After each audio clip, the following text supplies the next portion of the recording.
तबाही फैली हुई थी, इसको भी जो प्लेयर मिल रहा है मैच के बीच में ही पहले जा रहे हैं, लूट कर रहे हैं और गाड़ियां तो ऐसे टकरा रहे हैं कि भाई पता नहीं क्या हो गया यहाँ पे। लेकिन टीम सीक्रेट का मुझे था कि यार ये इनका मुझे नहीं लगता कम बैक, क्योंकि मुझे कम बैक की उम्मीद जो है ना कुछ है नहीं। जो टॉप 10 टीम्स है इनमें से किसी उम्मीद है, लेकिन मुझे ज्यादा जो है ना चांसेस लग रहे थे कि यार टीम ओजी आज कुछ करे, क्योंकि 2 दिन से वो कुछ खास परफॉर्म नहीं कर रही। खैर इतनी देर में जो है ना ये जो तुर्किश टीम है ये आ चुकी थी यहाँ पे। इसके प्लेयर ने 2 डैमेज दे दिए थे, 2 प्लेयर नॉक हो चुके थे इसकी तरफ से, लेकिन इतने में थर्ड पार्टी हो गई जहाँ पे जो है ना टीम फाल्कन ने आके तबाही करने की कोशिश की। तो बस उसी वजह से इसने अपने प्लेयर को बाहर निकालने के लिए चला गया और उसने अपने प्लेयर को रिवाइव करने की कोशिश की। लेकिन इतनी देर में भाईजान टीमें जो है ना थर्ड पार्टी करने के लिए पहुंच चुकी थी। तो भाई बस मुझे यहाँ पे इंतजार था कि अब यहाँ पे क्या होता है, क्योंकि टीम जीएस पहुंच चुकी थी अपनी थर्ड पार्टी करने। लेकिन एक और पार्टी ने भी आना है, लेकिन वो अभी दिख नहीं रही थी कि वो क्या कह रही, क्योंकि वो ज्यादा फेमस है इस काम में, क्योंकि थर्ड पार्टी उनसे अच्छी कोई भी नहीं कर सकता। लेकिन यहाँ पे दोनों टीमों का मुकाबला हुआ, टीम सुप और टीम जीएस जो है ना दोनों का एक एक प्लेयर नॉक हो चुका था। लेकिन जाहिर है इनको कुछ आइडिया नहीं है टीम जीएस को कि भाई वो अंदर प्लेयर हैं ही 2 सिर्फ बैठे हुए। तो इस वजह से ये बाइस ही जो है ना अपनी यूटिलिटीज यूज कर रहे थे कि भाई बाइस ही नॉक फिनिश कर दें। और यहाँ पे जो हुआ ना वो तो बिल्कुल एक्सपेक्ट ही नहीं था कि टीम आईसी के 3 प्लेयर नॉक हो चुके थे और टीम आरसी भाई यहाँ पे सही मजे ले लेके मार रही थी टीम आईसी को। और भाई एक्सपेक्ट नहीं था, क्योंकि ये प्लेयर थोड़े बाहर थे ओपन में होने की वजह से अगलों ने इजीली इनको टारगेट किया। और इस दौरान हमारा नोकी जो है ना आईसी का वो फिनिश हो चुका था मुकम्मल। लेकिन अब बात थी फलक पे और बाकी 2 प्लेयर्स पे कि वो क्या करते हैं। लेकिन फलक ने अपनी तरफ से कोशिश स्टार्ट की और इसने जो है ना अपने साथ वाले दोनों प्लेयर्स को जो है ना रिवाइव करने की कोशिश की। लेकिन इतनी देर में भाई थर्ड पार्टी हो चुकी थी, टीम गोट भी आ चुकी थी वो भी अपने जो है ना फायदा पूरा उठाने की कोशिश कर रही थी, क्योंकि भाई ये गेम होती है इसी तरह की है, जो थर्ड पार्टी करेगा वो ज्यादा बेहतरी कर सकता है। तो यहाँ पे जो है ना डैमेज देने की कोशिश कर रहे थे, लेकिन फलक ने स्मोक का अच्छा इस्तेमाल किया और सारे प्लेयर्स को अपने दोनों को जो है ना रिवाइव कर लिया था। लेकिन क्लियर दिख रहा था कि भाई यहाँ से निकलना आसान नहीं होगा, लेकिन जाहिर 5 किल ले चुके थे, जो कि एक बहुत अच्छी बात थी टीम आईसी की तरफ से। लेकिन मुझे अभी भी टीम ओजी का इंतजार था कि भाई इसकी तरफ से कोई देखने को मिले। इतनी देर में टीम एपीजी भाई जान, इनको तो भाई आदत है ना कि भाई इतने टॉप पे आ गए, तुम लोगों को क्या जरूरत है यहाँ पे कुछ करने की। खैर एपीजी वाले यहाँ पे आ गए और टीम जेन भी यहाँ पे आ चुकी थी। भाई इन दोनों का आपस में चल रहा था सिस्टम, लेकिन मुझे यहाँ पे इंतजार था कि यार ये हो नहीं सकता, कितनी दो बड़ी टीमें लड़ रही हो और थर्ड पार्टी यहाँ पे ना हो। तो मैं उसी इंतजार में था, लेकिन काफी अच्छा खेल रही थी एपीजी। एपीजी के प्लेयर भाई जो ड्रग नॉक करते हैं बस फिर फिनिश भी करते हैं भाई, इसमें फर्ज समझा हुआ है। लेकिन इतनी देर में टीम वुल्फ यहाँ पे आ चुकी थी थर्ड पार्टी की सूरत में। तो टीम वुल्फ ने आते ही एपीजी पे हवा बोल दिया था। तो मुझे यहाँ पे एक्सपेक्ट हो गया था कि भाई जिस तरह से टीम वुल्फ आई है, जाहिर है इनकी टीम पूरी है, तो भाई ये छोड़ेंगे तो नहीं इनको। और यहाँ पे यही हुआ, टीम जैन तो भाई तकरीबन मुकम्मल फिनिश हो गई। ठीक है, अब उस पर इंतजार था मुझे कि टीम एपीजी का क्या बनता, और बस थोड़ी ही देर में टीम एपीजी भी जो है भाई निकल चुकी थी ग्रुप में। अब मुझे आइडिया ये था कि सेकंड पोजीशन पे टीम अल्टर ईगो है, अब इनका क्या बनता है। लेकिन इतनी देर में अल्टर ईगो और टीम डीके आमने सामने आके, अब जाहिर इतना तो मुझे आइडिया है कि डीके भाई फेमस है थर्ड पार्टी करने में, लेकिन डीके के साथ सेकंड पार्टी हो जाएगी ये उसने भी सोचा नहीं होगा। लेकिन अल्टर ईगो और डीके जाहिर है दोनों को आप नहीं हल्के में ले सकते, दोनों ही बहुत अच्छी टीमें हैं। लेकिन अल्टर ईगो का यहाँ पे लगता है बुरे दिन थे और वो बुरे तरीके से यहाँ पे आए। भाई टीम डीके ने सिर्फ नॉक नहीं किया भाई, नॉक फिनिश करके उन्होंने बताया था कि भाई ये करना है, लेकिन इतनी देर में एक और टीम पीछे से आ चुकी थी थर्ड पार्टी करने। लेकिन ब्रो सोचने वाली बात है ना, टीम डीके खुद थर्ड पार्टी करे और उस पर कोई आकर थर्ड पार्टी करे, ये तो नहीं हो सकता। तो बस मुझे इतना आइडिया था कि टीम डीके पे हमला तो हो चुका है, लेकिन टीम डीके बाकी काफी अच्छा खेल सकती है। लेकिन क्योंकि जाहिर है वो ऑलरेडी एक और टीम के साथ थी बिजी, तो उसको नॉक फिनिश करना जरूरी था। और यहाँ पे जो है ना टीम डीके का भी शो हो चुका था कि ये 5 एलिमिनेशन ले चुकी है अपनी टीम की तरफ। तो यहाँ पे अब जो है ना डीके और टीम लूप्स आमने सामने आ चुके थे, काफी टफ टाइम था और मुझे लग रहा था कि टीम लूप्स जो है ना यहाँ पे नंबर ले जाएगी। लेकिन जाहिर है डीके टीम भी आप इसको इजी नहीं ले सकती, क्योंकि पिछली बार के ये चैंपियन है। पता नहीं जिन लोगों को नहीं आइडिया उन लोगों को बताते चलूं कि पिछली बार की पीएमजीसी जो हुई थी उसके चैंपियंस थे, और चैंपियन सिर्फ 1 पॉइंट से बने थे।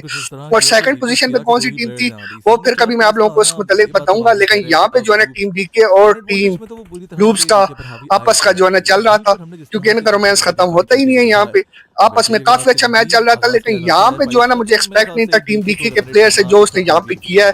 तो अभी मैं आप लोगों को दिखाता हूँ क्या होता है।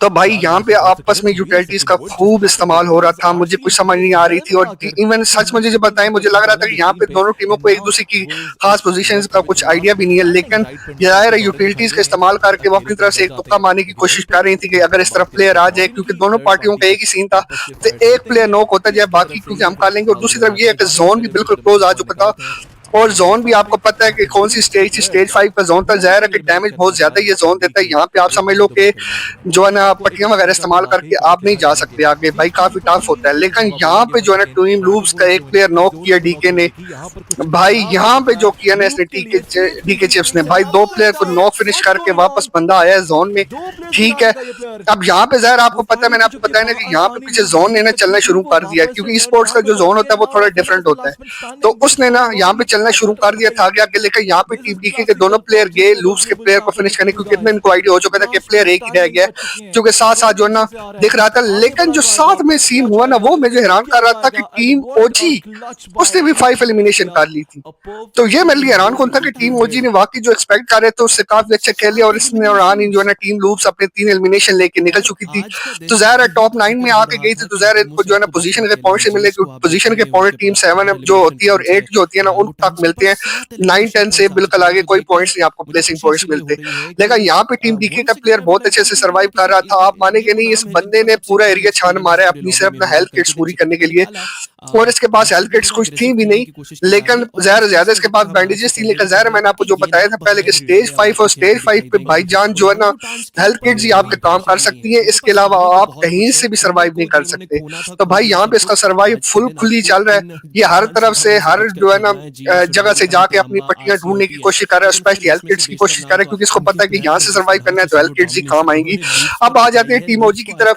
तो ओजी का एक प्लेयर जो है नॉक हुआ था, लेकिन अब उसने रिवाइव हो चुका है, वो अपने हीलिंग कर चुका है। टीम ओजी काफी अच्छी पोजीशन पे थी और सर्कल के अंदर थी, सामने टीम आईसी भी दिख रही थी और मुझे था कि इन दोनों का आपस में हो सकता है, लेकिन ज़ाहिर है पोजीशंस थोड़ी डिफरेंट थी, लग नहीं रहा था कि अभी जाके होगा, लेकिन ये था कि अगर लास्ट सर्कल तक जाएंगे तो अगर दोनों टीमें रही तो बहुत अच्छा मुकाबला इनका हो सकता है।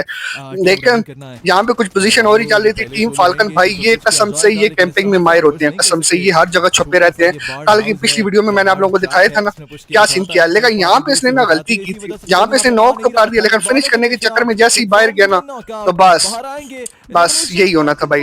भाई तूने बहुत खा लिया, जो तूने कमाना था कल ही कमाना था, आई रहने ही दे तू। खैर उसके बाद जो है ना टीम गोट ही आमने सामने आ जाती है। टीम गोट क्योंकि यहाँ पे इनके प्लेयर नॉक थे तो ये इसको कर रहे थे रिवाइव भी, और यहाँ पे साथ ही जो है ना चाइनीज टीम के एक प्लेयर रह गया था, वो भी नॉक फिनिश हो गया, तो बहुत खूबसूरत नेट मारा था। खैर यहाँ से ये जो है ना जैसे ही जोन की तरफ जाते हैं कवर कर लिए, यहाँ पे टीम आईसी का आईक्यू इनको स्पॉट करता है भाई, लेकिन इसका कोई डैमेज नहीं उनको पहुंचता, काफी हद तक वो बच जाते हैं। लेकिन गोट भाई इनको यहाँ पे अगर इसका नॉक हो जाता तो टीम आईसी की सिचुएशन अलग थी। यहाँ पे इसने ओजी पे भी अपना स्काउट किया, लेकिन इसको कोई फायदा नहीं हो सका, इसलिए इसने अपने जो है ना स्मोक मार के आगे जाने की कोशिश की, क्योंकि जोन जो है ना बिल्कुल सर पे आ चुका था और जोन यहाँ बनने वाला था, और यहाँ से जो है ना टीम आईसी को थोड़ा सा आगे जाने की जरूरत थी। अगर टीम आईसी यहाँ पे रुकती तो ज़ाहिर है जोन के डैमेज की वजह से मारी जाती, क्योंकि आपने डीके टीम का हाल देख लिया होगा कि वो किस तरह जोन का डैमेज दे रहे थे। लेकिन इस दौरान जो है ना डीके टीम जो है ना एलिमिनेट हो चुकी थी, और यहाँ पे जो है ना इन्होंने बाहर जो निकलने की कोशिश की, तो बस टीम सुप जो है ना भाई ये तो इस इंतजार में थे कि भाई हम नहीं तुम लोगों को छोड़ेंगे।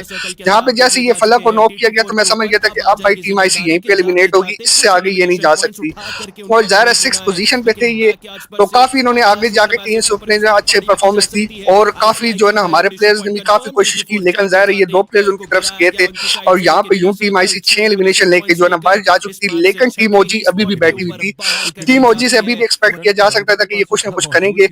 अब यहाँ पे जो है ना टीम ओजी पे नेट करने की कोशिश की जाती है पीछे से, लेकिन टीम ओजी भाईजान कवर लेती है और बहुत ही खूबसूरत नेट मार के जो है ना इनको बैक साइड पे करने की कोशिश करती है कि भाई तुम लोग यहाँ से निकलो। तो टीम जीएस आप पीछे आ जाती है अपने जो है हील वगैरह करने के लिए, क्योंकि टीम ओजी के भी सिर्फ 2 ही प्लेयर, सॉरी टीम जीएस के भी सिर्फ 2 प्लेयर रह गए थे, और यहाँ पे टीम 9Z का भाई कुछ भी नहीं कह सकते, क्योंकि ये टीम आई और छाई है, बहुत अच्छा खेली है पहले दिन, लेकिन दूसरे दिन इनका कोई परफॉर्मेंस खास अच्छी नहीं रही। लेकिन मुझे था कि टीम आईसी की तरह इनका भी कम बैक आज होगा, तो इसी में असना में मैं भी देख रहा था कि भाई आगे होता क्या क्या है। लेकिन टीम 9Z ने अच्छा खेला, टीम गोट को काफी डैमेज दिया, जिसकी वजह से ना उनके काफी प्लेयर उधर ही नॉक फिनिश हो गए, क्योंकि अगर गोट थोड़ी सी आगे चली जाती तो मुझे था कि टीम आईसी ने और नीचे आ जाना था, क्योंकि ऑलरेडी टीम आईसी 5 पोजीशन पे थी और टीम गोट 4 पोजीशन पे थी। तो यहाँ पे जो है ना ओजी के प्लेयर्स ने काफी अच्छा जो है ना गेम प्ले किया, काफी अच्छे से इनके साथ खेले, और यहाँ पे जो खूबसूरत नेट मारा है इसने यार बहुत ही खूबसूरत है। जीएस का प्लेयर यहाँ पे ही जो है ना नॉक हो गया, और बहुत ही बुरा हुआ। यहाँ पे जो है ना जीएस का दूसरा प्लेयर आया जो कि डैमेज देने जा रहा था, लेकिन जीएस को पता नहीं था कि भाई वो हार्ड कवर लेके बैठे हैं, ये कुछ नहीं कर पाएगा। तो यहाँ से कुछ जोन का डैमेज था और कुछ ओजी की थी, तो ओजी ने काफी अच्छा खेला और जीएस को टीम से बाहर कर दिया। अब जो है ना 4 टीमें टॉप की रह गई थी, इतना मुझे आइडिया हो गया था कि जहाँ पे ओजी टीम खड़ी है यहाँ से थोड़ा सा ये बाहर जाएगी तो ये मारी जाएगी, क्योंकि ये सिर्फ अभी यहाँ तक सर्वाइव कर रहे थे। एक तो जोन इनके पास था और दूसरा ये हार्ड कवर में बैठे हुए थे, तो ये इनको जो है ना कोई डैमेज नहीं दे पा रहा था। लेकिन दूसरी तरफ टीम सुप जो है ना वो उसको जहां जहां से मिल रहे थे वो अपनी फिनिशेस लेती जा रही थी, तो इन्होंने भी 5 एलिमिनेशन अपने 9ZG ने कर लिए थे। अब मुझे इंतजार था कि अब होता क्या है, कि अब इंतजार मुझे सिर्फ ओजी का था कि ओजी क्या कर रही है। दूसरी तरफ 9ZG का प्लेयर एक एलिमिनेट हो गया था, लेकिन जाहिर इनका प्लेयर एक नीचे था, तो उन्होंने रिवाइव उसको कर ही लेना था। लेकिन जोन भी अगला सर्कल आखिरी लेने वाला था, और आखिरी सर्कल के बाद तो भाई जोन शोन कहता है कि भाई सब बराबर हो गया मेरे लिए, मैं किसको नहीं छोड़ने वाला। तो यहाँ पे ओजी के 2 प्लेयर थे, लेकिन मुझे इनकी तरफ से था कि भाई ये करते क्या, क्योंकि जोन जो उनकी तरफ से बाहर हो गया था और उनको बाहर निकलना भी जरूरी था। अगर नहीं निकलते तो वो जोन के डैमेज की वजह से वहां पे मार खा जाते। तो जैसे ही भाई ओजी के जोन आया, ओजी बाहर निकली है, तो भाई यकीन करो सब तो जैसे इसी चक्कर में बैठा हुआ था, उस एक प्लेयर ने दोनों प्लेयरों को नॉक फिनिश किया और खुद जोन की तरफ चल पड़ा। अब यहाँ पे जो है ना सुप और 9ZG का मुकाबला चल रहा था। जैसे मैन पावर की बात की जाए तो मैन पावर की बेस पे तो मुझे 9ZG लग रहा था कि वो अच्छा परफॉर्म करेगी, क्योंकि उनके 4 प्लेयर थे, लेकिन सुप को भी आप हल्के में नहीं ले ले सकते, उनके भी तीन प्लेयर तो बैठे हुए हैं। लेकिन इतना था कि जिसका एक नॉक होगा तो उसके लिए हालात बुरे हो जाएंगे।